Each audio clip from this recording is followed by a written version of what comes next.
Eesti Kroon. Saade rahast, pangandusest, investeerimisest ja majandusest. Saate toob teieni Tartu Hoiu-laenuühistu.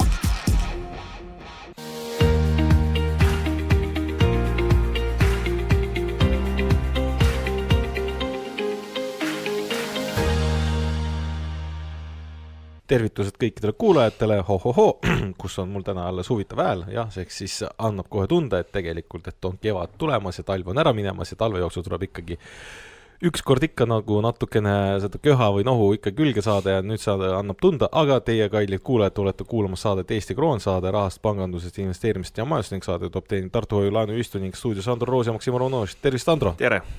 Nii, alustame kohe sellisest artisti nagu Nublu. No olen kuulnud. Ise ei kuula. Ise ei kuula, aga vaata, tal ühes laulus on siuke... Ei tähendab, ma vahel ise ei kuula, ma pean täpsustama, ta ei ole minu maitse nagu, eks ole.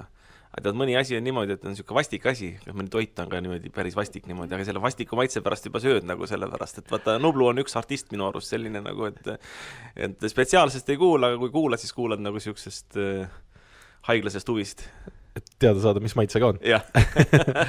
No igatahes jah, et tema ühes laulus on selline, ütleme siis lause lõik, et liigutada mägesi on vaja raha ja sulli ja kroone ja nulle ja siin koha peal siis küsiski sellist asja, et kui palju sina siis raha liigutad Hoiu-laenuühistust enda rahakottide vahel, sellepärast et miks ma küsin, sest et majandus- ja korruptsioonikuritegude ringkonna prokuratuur algatas omastamise paragrahvi alusel kriminaalasja pankrotistunud Hoiu-laenuühistu intuse tegevuse uurimiseks. Ja nagu välja tuleb, et seal nagu intuse inimesed ikka tõstsid seda rahakest paremale ja vasakule, nii kuidas endale mugavam on ju, ja millega siis seoses, ütleme, läks siis kogu see kadalipp käima, et jubedad peitsed tahetakse peale panna, et mis su seisukoht selle peale on? Noh, mitmed seisukohad, ütleme, üks seisukoht on nagu see, et ega tegelikult ilus ei ole pooleli olevast asjadest rääkida meedias nagu.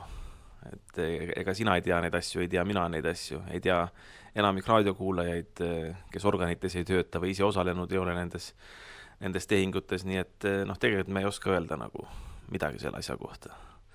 Et alati tuleks juhustel juhtudel, ja ma ei räägi ainult sellest konkreetsest juhust, ma räägin nagu kõikidest taolist asjadest, tuleks alati kohtuotsused nagu ära oodata ja selle pinnal nagu vaadata.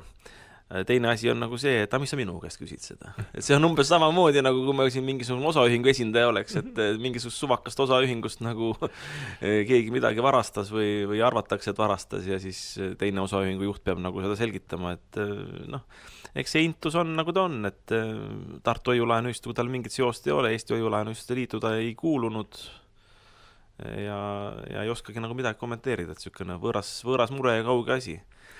Ja nagu ma olen korduvalt öelnud, kõik need Hoiu-laenuühistud, kes on tekkinud, no mitte kõik nüüd ütleme, aga väga palju need Hoiu-laenuühistud, mis on tekkinud, nad on oma mudelilt kopeerinud Tartu Hoiu-laenuühistut, on inimesi hullutanud, lollitanud ja tulemused on nüüd käes.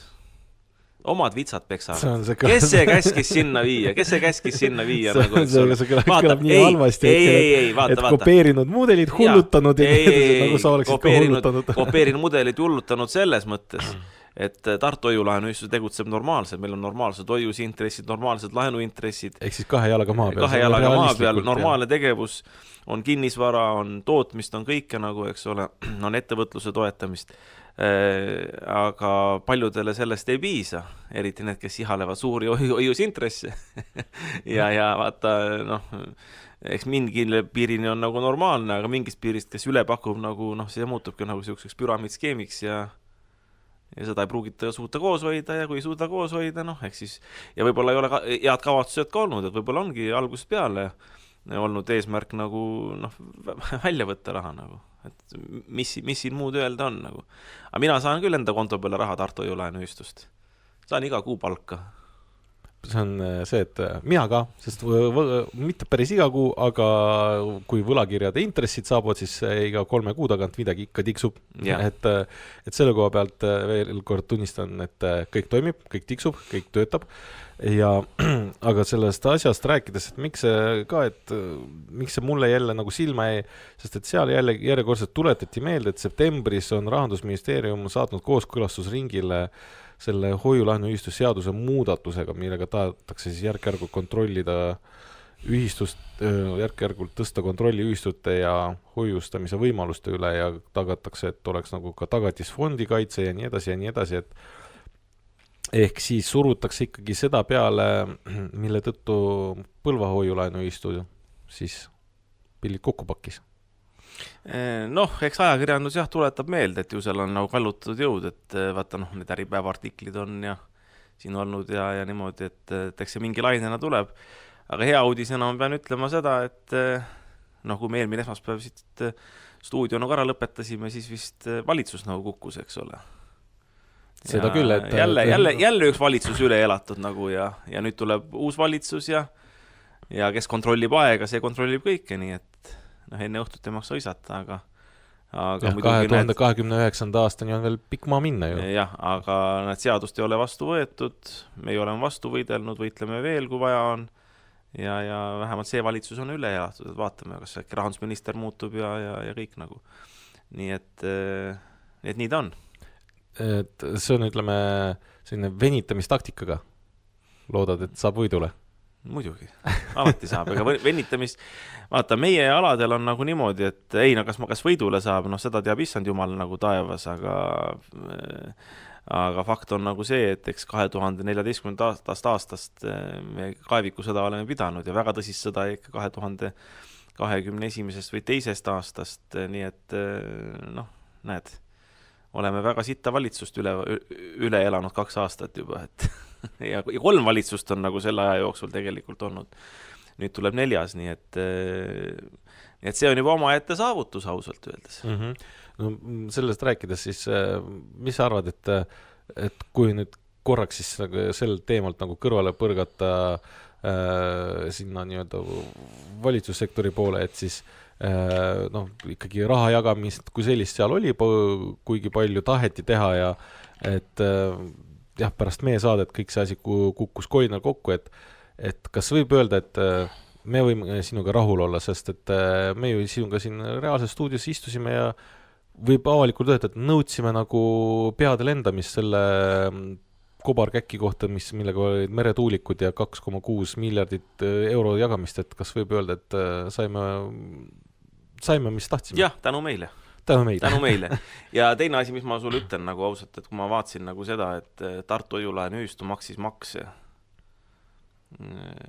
60 000 eurot nüüd 10. märtsil. Ja siis umbes samal ajal, kui see valitsus kukkus, oligi vist sama päev, siis tuli uudis, et Svet ja Hartmann, mõlemad sotsialistid, eks ole, said lahkumishüvitusena 70 000. Ja siis ma hakkasin mõtlema, see on ju täiesti mõttetu Tartu hoiulaenuühistul maksta makse, kui need kuluvad ära ainult nagu 2 sotsi lahkumishüvitiste jaoks. Mõtle, mis need rahakogused peavad olema, mis nagu Eesti ettevõtetelt ja inimestelt nagu kokku kraapida. Et 70 000 on päris suur summa ja 60 000 makse maksta on ka suur summa tegelikult. Aga mõtle, mis summad peavad olema, et kokku kraapida seda ülikallist riigiaparaati ja miks ma seda nagu räägin, ma räägingi nagu seda sellepärast, et sa tõstad selle seaduseelnõu teema ja niimoodi, et siin just kui räägitakse ajakirjanduse vahendusel, et tahetakse inimesi kaitsta, et bla bla bla, mingid asjad. Mis kaitsmisest me nagu räägime, et kui lahkumishüvitistena tõmmatakse taskusse, raisatakse ära lihtsalt 60 000, eks ole, siis tegelikult need intuse teemad ja asjad, hea küll, siin ongi nagu küsimus, et nagu, ütleme, nagu netis need meemid nagu jagatakse, et väike poiss ütleb isale, et kuule, et ma olen otsustanud oma tulevikku siduda organiseeritud kuritegevusega, et mis sa arvad sellest isa? Isa lihtsalt popsutab piipu ja loeb lehte ja muus seas küsib, et aga erasektor või valitsussektor. Noh, et ühesõnaga, et need, kes on pressinud ennast nagu sinna valitsussektorisse, et need panevad nagu ametlikult enda taskusse nagu tegelikult selliseid summasid, mida nad mitte mingil juhul ei peaks saama. Sest töö tulemusi ju ei ole, et see on väga lihtne, et kas on tulemust ei ole. Eesti on nagu alla käinud majanduslikult, noh, teised on lihtsalt nagu õnnetud, et on valinud nii-öelda selle kriminaalse tee, et seaduslikku alust pole, aga panevad ikka taskusse. Noh, ja siis üks kriminaalide sektor üritab nagu siis kaitsta või noh, kaitsmise sildi all nagu siis teha muutusi erakriminaalide sektorile ja siis ütleme, presenteerib seda, oi, kuidas me rahvast kaitseme, oi, kuidas me teeme, aga tegelikult selle kattevarjus nagu hävitatakse rahvuslikku majandust. Nii et noh, selle vastu tuleb nagu tõsiselt seista ja sellepärast ma ütlengi nagu seda, et mina ei ole nagu ausa tegevuse kontrolli vastu ja selle vastu, aga vaata, me eelmine kord ka nagu rääkisime, et ega eesmärk ei ole niivõrd kontrollida, nii-öelda noh, ütleme inimeste huvides, et noh, kas inimeste suhtes käitutakse õigesti. Eesmärk on tegelikult kruvid kinni keerata kõikidel nendel algatustel ja eesmärk on see, et käpp peale panna kellegi huvides. Ja kui vajadus, siis saab selle käppa sinna taskusse pista ja sealt veel vajaliku summa veel välja võtta enda jaoks. Jah, täpselt niimoodi. Ja sellise mõtte pealt tegelikult, ma ütlen niimoodi, et selle segmendi viimaseks mõtteks, mis kõlama jääb, mille peale inimesed jääksid nüüd mõtlema enne, kui me siin lähme sellisele väiksele hingetõmbepausile, on see, et kas 70 000 eurot, mis hüvitist maksti, on, nagu sa mainisid, et tänu täheks tehtud töö eest. Siit on mõttekoht, kas siin sai ikka tööd tehtud?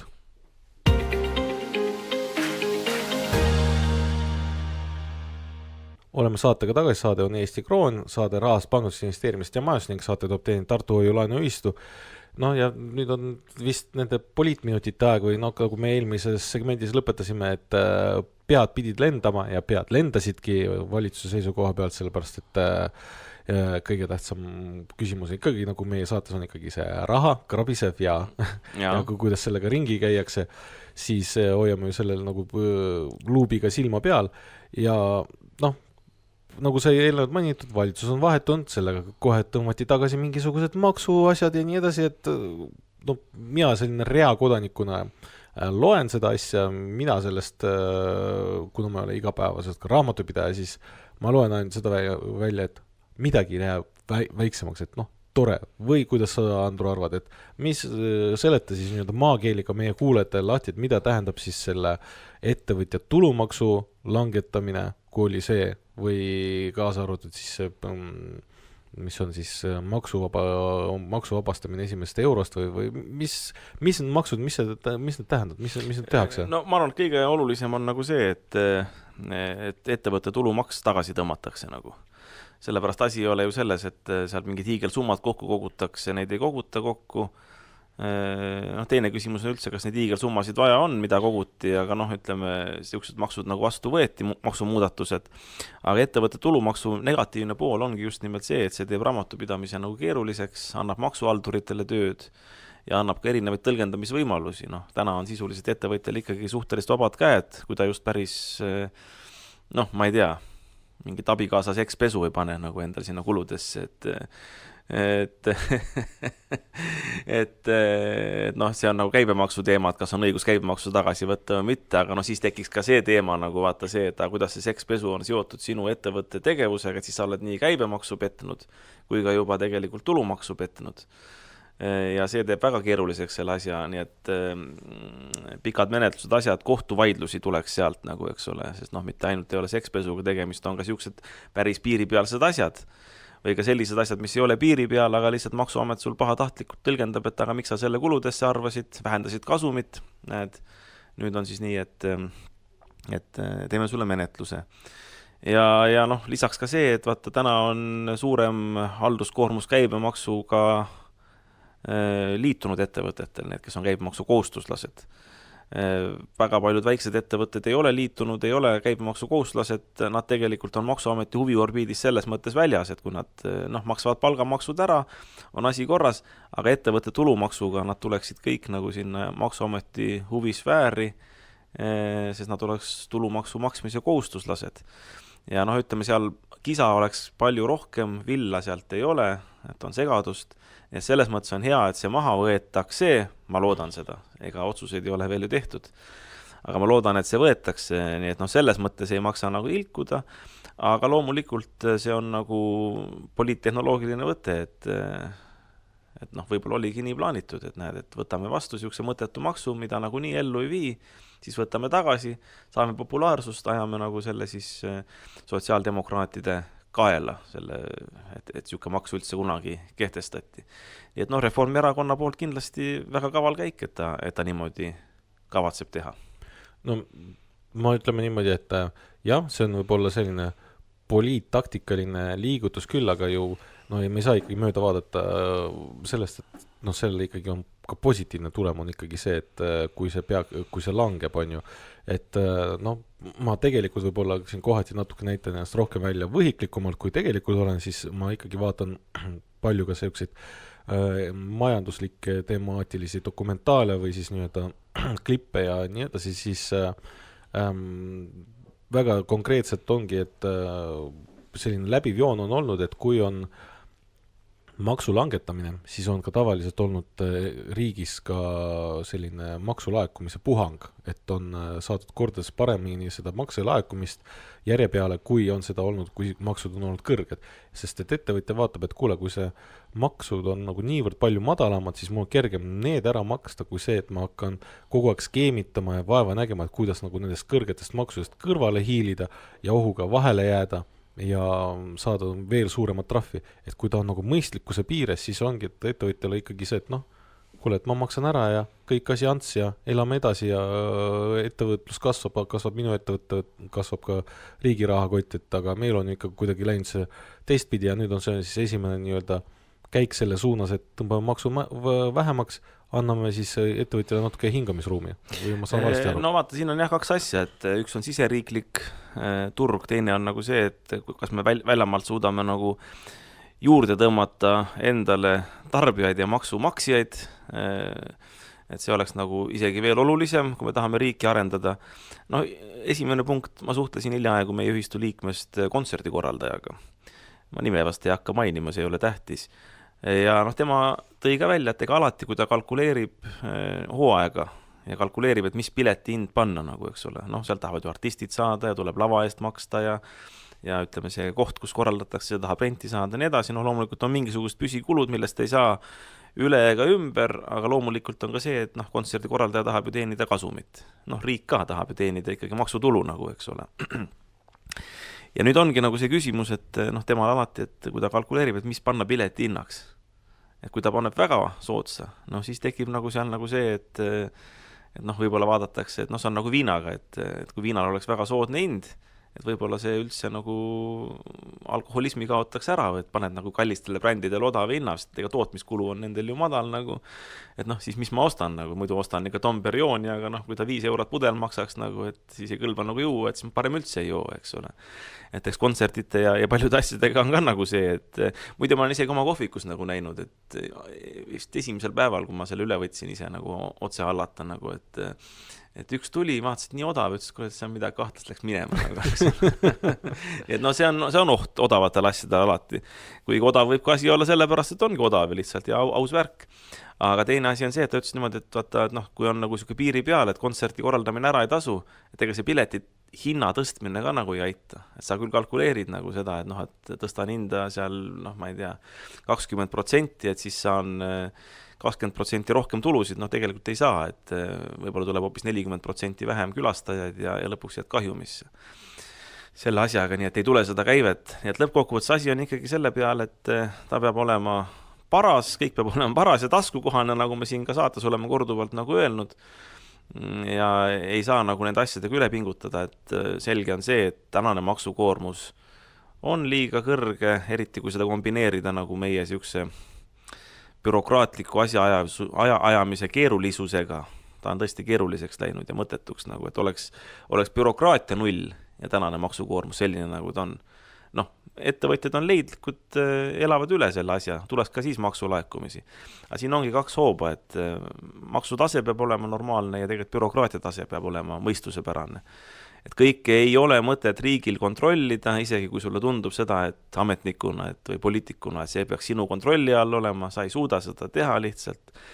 Niimoodi ta on ja elu elab oma elu, et ma pean ütlema sulle seda, et isegi mina, kui ma mingisuguseid otsuseid allkirjastan nagu ühistutöös, et mu isiklik seisukoht mõnedes küsimustes võib-olla on hoopis teine, aga tead, elu surub nagu peale, et sa ei saa kõiki asju niimoodi läbi suruda, nagu sa ise arvad, isegi kui sul on poliitiline võim seda teha.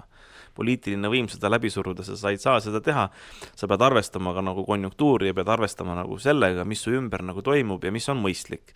Ja siit me jõuame nagu rahvusvahelise, ütleme, koostööni ja selleni, et mis asi see riik üldse on. Vaata, meie oleme oma konkurentsieelised Eesti riigina maha mänginud. Me oleme ookeanilaevastiku ära andnud. See oli väga oluline asi, sellepärast, et selle üle Euroopa Liidus võideldaks. Näiteks Saksamaal ei ole ookeanipüügi kvooti. Kuna ta kaotas teise maailmasõda, neid kvoote jagati pärast teist maailmasõda riikide vahel. Saksamaa ei olnud sel hetkel riik, ta oli Ameerika nii-öelda protektoraat.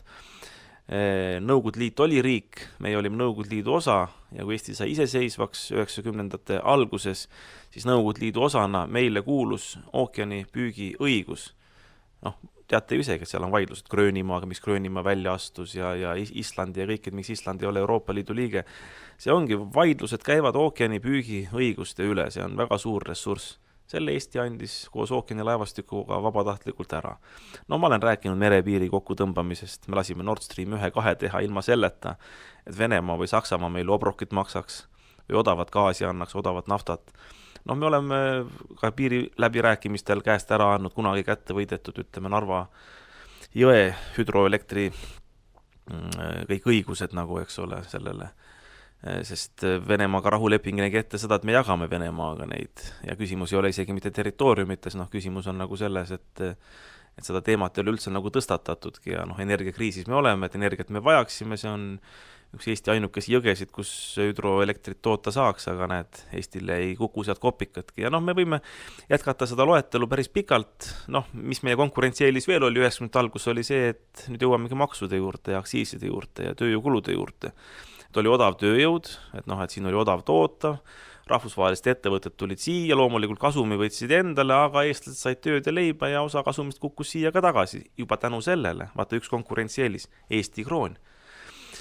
Isegi kui väliskapitalist siia tuli, tal oli põhimõtteliselt vaja enne kasumi väljavõtmist see kasum vahetada Eesti kroonidest eurodesse või dollaritesse ja sealt Eesti keskpangal ikka midagi kukkus. Selle me kaotasime ka ära, et nüüd on ainult eurod, nüüd võid kasumid siit sisuliselt ilma Eesti riigile midagi kukutamata välja viia. Odav tööjõud, soomlased ei käi enam viina ostmas, me käime ise Lätis hoopis, teinekord viina ja õlut ostmas ja suitsu ostmas ja nii edasi. Nii et vaata, kui ma selle jutuga tahan jõuda, et meil niisugust looduslikke konkurentsieelisid enam ei ole, et fosforiiti võiks kaevandada, aga see pööraks Eesti nagu tagurpidi ja Eestile ei kukuks siit midagi, Eesti jääks vaesemaks, välismaa onu saaks kasumi nagu, eks ole, nii et see ei ole meie rahva huvides. Meretuuleparke võib ka teha väliskapitalisti huvides või maismaatuuleparke väga suuri. Jällegi, see Eesti elu keerab nagu pekki, elektrihinnad teeb lõpuks ikkagi kalliks ja mitte ainult sellepärast, et see tuulikuid toodetakse. Samamoodi kui 2,6 miljardit või mingisugust toetust eest rajada põlevkivielektri või tuumaelektrijaama, see on täpselt sama mõttetu nagu.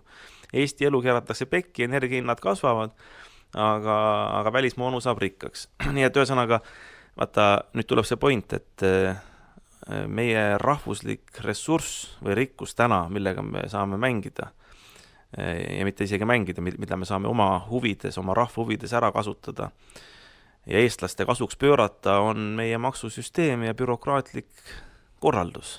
See tähendab seda, et maksud tuleb panna hästi madalaks. Riigid konkureerivad ka omavahel ju maksudes. Kogu Euroopa Liit on tegelikult täna bürokraatia kütkes ja kõrgete maksude kütkes. Kui Eesti kehtestaks ka Euroopa Liidu tingimustes, ütleme, kõige madalamad käibemaksumäärad, kõige madalamad tulumaksumäärad, mis on lubatud kehtestada, siis me koguksime siia väga palju rahvusvaheliste ettevõtete tegevust, peakontoreid, ka tootmistegevust, saaks inimestele tööd, kui tööjõumaksud tõmmata madalaks, tuleksid siia rahvusvahelised tehased, nad hakkaks midagi tootma, hea oleks ka tõmmata ikkagi paralleelvaluutana kasutusel uuesti Eesti kroon, ma ei ütle, et eurot peab ära viskama, olekski paralleelvaluuta, siis me saaks põhimõtteliselt ka osa nende tootmisettevõtete kasumist Eesti riigieelarvesse ja selle kaudu vähendada kohalike inimeste jaoks maksusid, näiteks võtta ära maamaksud, automaksu, kõik siuksed asjad ja saaksime Eesti inimeste elu paremaks teha.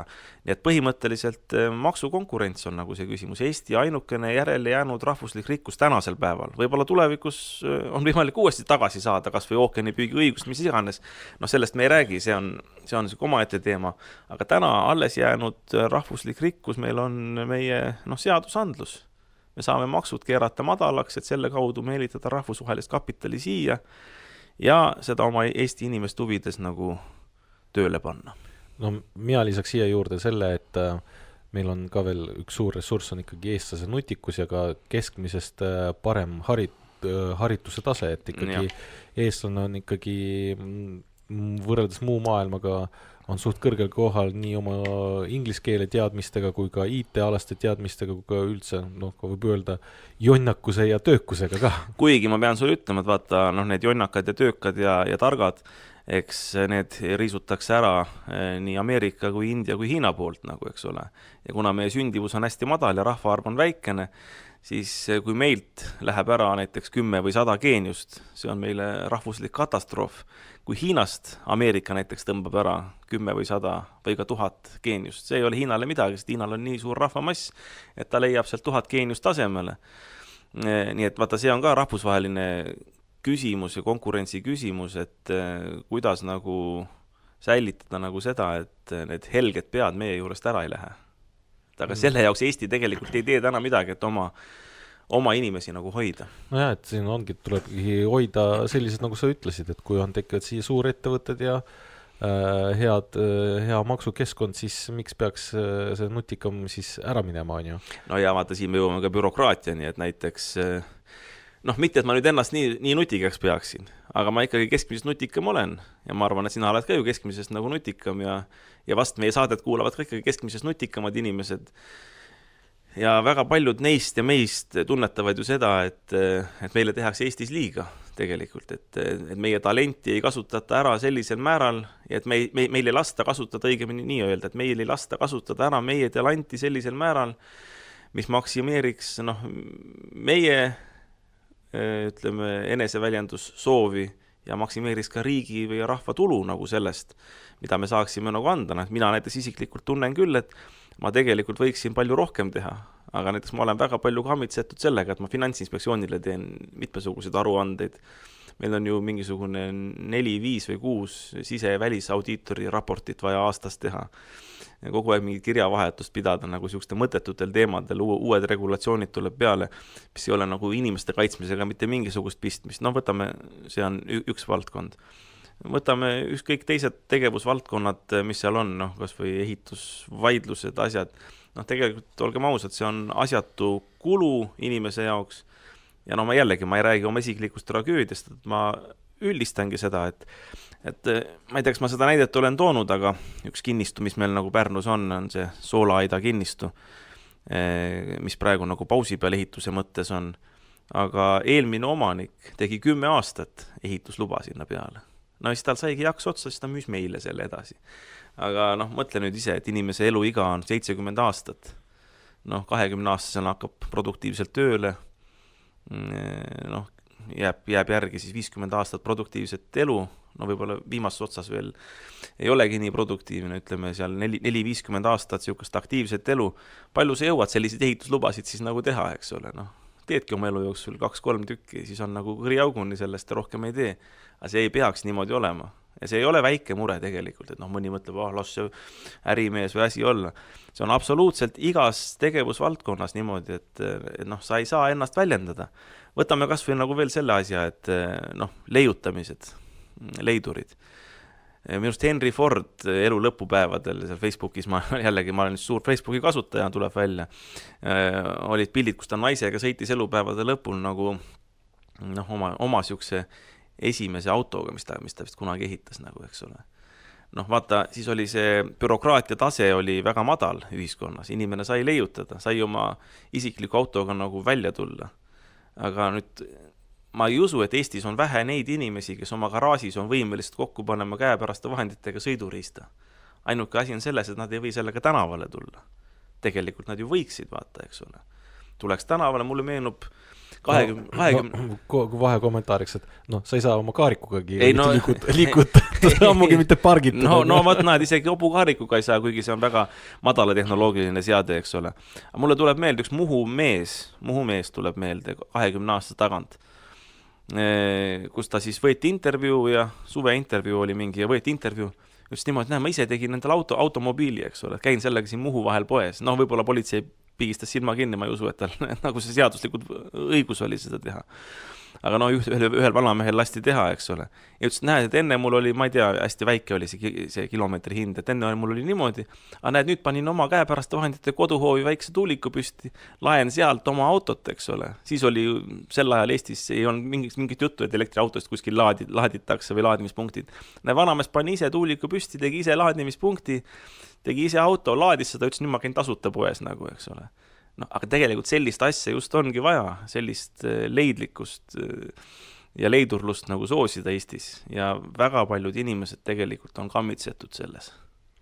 Ja, ega ma ütlen ka ausalt, et ideid on endalgi tekkinud, mis valdkonnas võiks nagu kaasa teha või siis ütleme, kus kätt proovida, aga kui nad teada, et see bürokraatia kadalipp on niivõrd suur ees, siis löödki käega, et kuule, ei viitsi, et võtamegi enne, kui me sinna järgmises segmenti lähemegi sinu kohvikuga plaan B on ju, siis mine sa tea, äkki minu sees istub geniaalne kõrtsmik on ju. Tahaks enda kõrtsu avada, baari pidada või midagi siukest, teenida raha, pakkuda inimestele süüa juua, maksta makse ja nii edasi ja kõik tunduks hea. Aga kuna karda, et kui palju seda paberimäärimist on, kui palju seda enne mingid lubasi ja nii edasi, jääb ta sinna paika, et olen raadiomees edasi. Või siis tuleb mõte, et tahad kuskil mingi majutusasutuse avada, et kuule, et vaatad, kohal potentsiaali on, et paneks sinna majutusasutuse püsti, meelitaks turiste ligi, korraldaks kohaliku elu üritusi. Jälle liiga palju bürokraatiat, jälle see paberaja korda, too paberaja korda, seda paberit, ei viitsi. Jään oma ikkagi püsivale töökoha peale paika, me jõuamegi, isegi võib-olla mingil määral võib isegi öelda seda, et ka meie siinsamas raadiojaamas, kus me seda saadet salvestamegi, see raadiol oleks ka võimalus laieneda suuremaks ja laiemaks, aga kuna sageduskonkursid, jälle paberi ajamist ja nii edasi, olemegi siin oma ringkonnas, oleme juba nime kinnitanud, jäämegi siia, et ei hakka kaugemale trügima, sest et seal läheb jällegi väga suureks trügimiseks ja bürokraatiaks, et ja raha ka sellega täpselt. Ja need ma ütlen sulle, et näiteks vaata, mida Tartus annaks kohe esimesest päevast peale ära teha, kui korralik uus linnavalitsus teha ja kui mina võiksin linnapea näiteks olla, minu arvates avalik ruum võiks olla vabalt kättesaadav kõikidele ettevõtlusideedele. Tahavad koolipoisid näiteks tulla ja kuhugile laiemasse kohta, kus on kõnnitee, püsti panna oma putka, et kas või müüa nätsu sealt või lilli või mida iganes, oma aia lilli või oma aia tomateid või mis iganes. See ei peaks olema seotud üüratu bürokraatiaga, see peaks olema avaldus, et loomulikult igaüks päris parki püsti panna ei või, eks ole. Aga see peaks olema ikkagi mingisugust üldpõhimõtted, et me tolereerime tänavakaubandust, kes ees see mees, see tuleb ja teeb, seal ei peaks olema mingisugust erilisi tasusid nagu selle eest. Loomulikult väga hästi hakkab minema, et see miljonäriks saad, et see on nagu teine asi. Aga kas või see, et minu tütar näiteks, kui ta oli 5-aastane, ta läks Elva poe ette lihtsalt vana Konsumi, et pani lauakese välja, tal oli huvi nagu müüa, vaata kõiki neid asju. Ja laatadel osaleda ja niimoodi ja ega me seal mingit formulaari asju ei täitnud, et ta lihtsalt läks. Seda tolereeriti, oleks ta muidugi suuremaks seda äri ajanud, siis oleks tal tulnud riigiametitega pistmist õigemini minul nagu, eks ole. Aga suuremaks ta ei ajanudki sellepärast ja sellega tapeti ka huvi ära, et vaata, ühiskond ei toeta nagu seda sellist asja, et see tulebki teha tasa, et vaata, et sa midagi suuremaks ja. Aga mina mäletan näiteks seda, kui ma olin 2. või 3. klassi poiss, tänapäeval muidugi seda ei tolereeritakse, tuletärje väljapääsu juures koolis esimesel korrusel. Tuletärje väljapääsu oli muidugi kinni pandud, aga oli putka püsti pandud. Putka, lett välja, müüdi nätsu, kommi, kõiki asja, need olid oma 11-12 klassi poisid ja tüdrukud, kes seda korraldasid ja vahetundide ajal järjekord lookles 1.–3. korruseni. Vaat nii palju oli kliente, nii et räägi veel, et Eesti siseturg on väike, tegelikult ei ole väike, kui bürokraatlikud piirangud maha võtta. Ja ma mäletan ise ennast, meil oli maasikad suve ajal oli hästi palju ja tõusin varakult üles väikse poisina, mingi 10-9-10 aastane. Korjasin ära, vaatasin, et liiga palju tuli maasikaid, mis ülejäägiga teha, isa emaga ei jõua kõike ära süüa. Kell oli veel vähe, umbes 7 hommikul, 6 tõusin, läksin kohe korjama, 7 hommikul, vaatasin maha, näed, turg avatakse. Sõitsime autoga turule, turumaksu loomulikult ei maksnud, sest tahtsime kiiresti lahti saada. Panime normaalse hinnamaasikatele, ei tahtnud mingid hiigelkasumeid saada. Võtsin, olin kuskil leti nuka peal, müüsin poole tunniga ära, need maasikad osteti kiiresti ära, sest turu peal oli meeletult inimesi ja kella 8 olime juba kodus ja sõime hommikust, nii et nii ilus, natuke oli raha teenitud ja maasikad korjatud ja hea oli ka tunne sellest, et teised juba sõid meie maasikaid. Või teine näide veel, kui kassil tulid pojad. Mida poegadega teha? Uputatakse ära. Merekooli saadtakse. Meie ei saatnud merekooli, minul oli kahju. Läksin jälle Pärnu turule, meeletu rahvamass käis läbi, kõik ostsid, müüsid, see oli ma ei sihukest asja kujuta, tänased inimesed ettegi Vaatasin, üks mutt kõrval müüb, natuke suuremaid kassipoegasid, 1 kroon oli tükk. Ma ütlesin, mina ei viitsi küll siin passida, mina tahan kiiresti lahti saada. Mina panin oma 5 kassipojale hinnaks kõige madalama, mis oli võimalik 5 senti, sest 5 senti oli kõige väiksem, 5 Eesti senti. Ja tead, mul oli, ma ei liialda, mul oli see 2 või 3 minutiga müüdud. Mul tekkis järjekord ja mul osteti kõik need ära ja täitsa ime selles mõttes, aga osteti kõik ära. Vot, et hind määrab, on üks asi, teine asi määrab ja teine turg, et turul oleks mahtu ja suurust. Ma kujutan ette, et täna ma isegi, kui ma 5 euro sendiga müüksin need kassipoegsed Tartu turu peal, ma passiks ja külmetaks seal terve päev ja keegi mul neid ära ei ostaks. Algus on see, et turule kauplemiseks on ka vaja pikk bürokraatia kadalip läbi saada, enne kui seal oma... Esimene klient oleks politseionu, kes mulle trahvi teeks. Tõenäoliselt. Teeme aga siin ühe kiire pausi ja siis oleme tagasi saatega Eesti Kroon.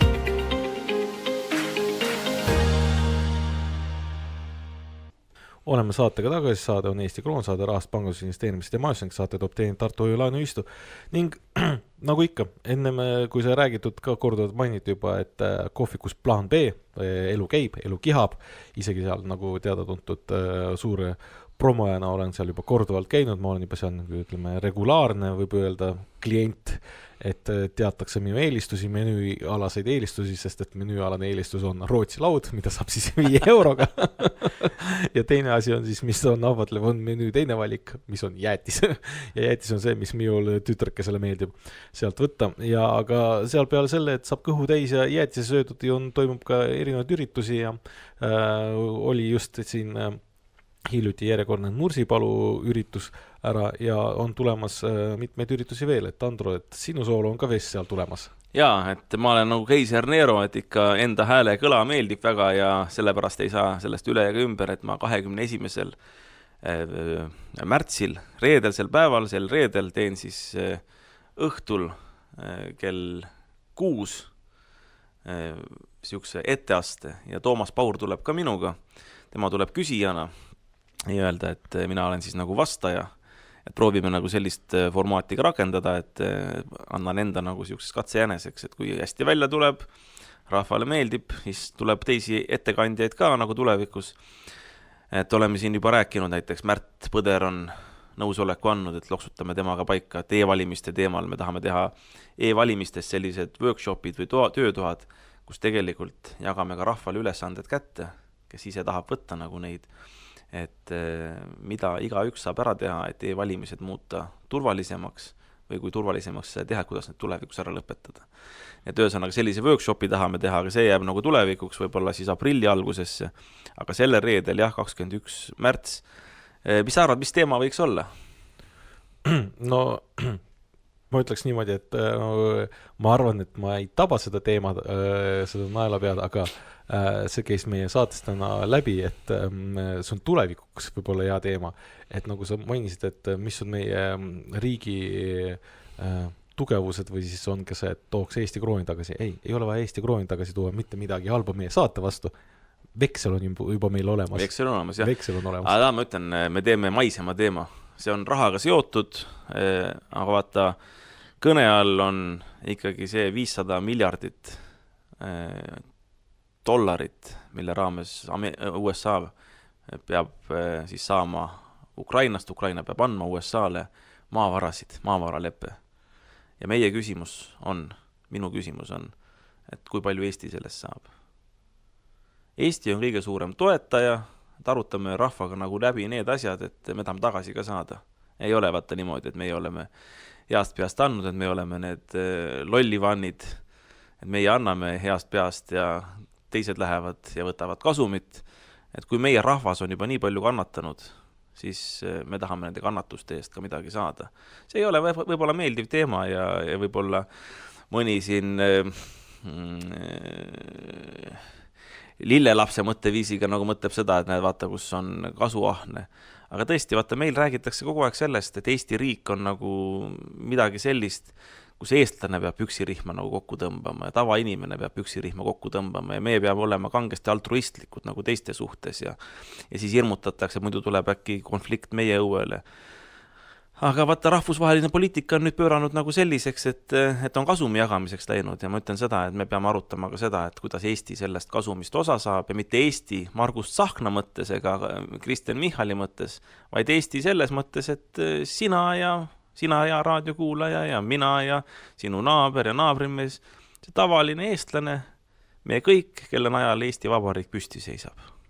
Jaa, tead, ma polegi kunagi sellisest aspektist mõelnud ju, et tegelikult, et kui USA on olnud Ukraina suur abistaja, oleme ka meie olnud suured abistajad ja nüüd on, kui läheb siis nii-öelda maavarade leppeks, siis et USA peaks nagu saama abistamise eest nii-öelda tänutäheks siis kompensatsiooni või siis nii-öelda tänutäheks sellist preemiat või siis nii-öelda maavarade äraandmist.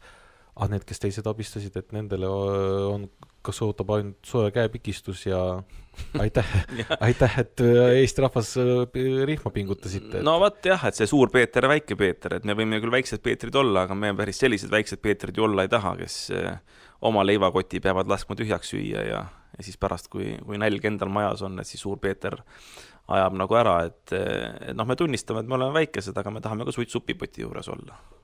Ja selline siis teema, ühesõnaga selle reedel kohvikus Plaan B Tähtvere tänavas asub, tulge kohale, kindlasti süüa saab ka veel, tõenäoliselt saab ka kohvi juua või siis midagi võib-olla, kes tahab julgustuseks kaasa rääkida, võib-olla natuke vähe teravamat võtta, siis saab ka selle napsukese kätte sealt. Igatahes kaasamõtlejaid on sinna oodata ja kohtumise siis kohvikus Plaan B ja kohtumise, kui mitte seal, siis kohtumise juba järgmine kord raadiomängijate juures, kuulates saadet Eesti Kroon. Teeme nii.